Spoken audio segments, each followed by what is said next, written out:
بسم الله الرحمن الرحيم. اهلا وسهلا بيكم حلقه جديده.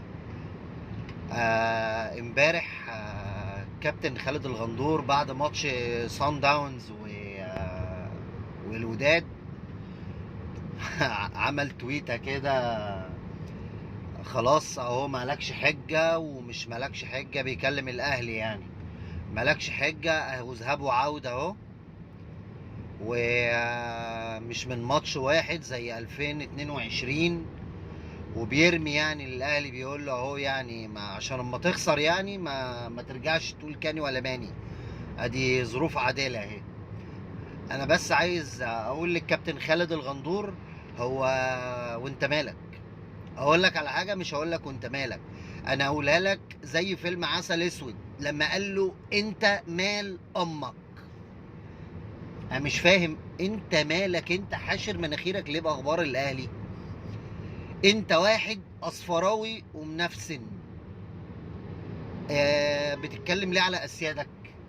لما انت يا حبيبي تبقى تصعد دور الثمانية، انا مش هقول لك تصعد للنهائي، لما تصعد دور الثمانية هحصلها 3 سنين، يبقى تعالى اتكلم.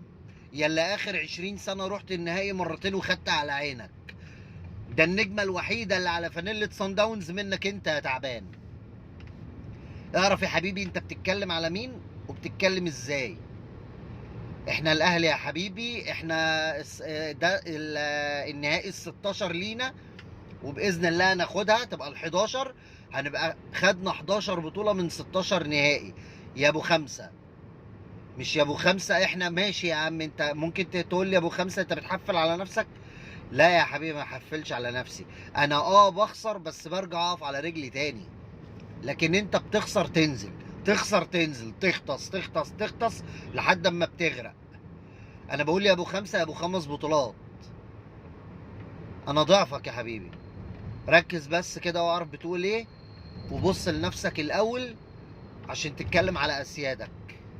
يا رب تفهم، ولو انك ما بتفهمش زيك زي صفحات الزمالك. يلا، صباح الخير.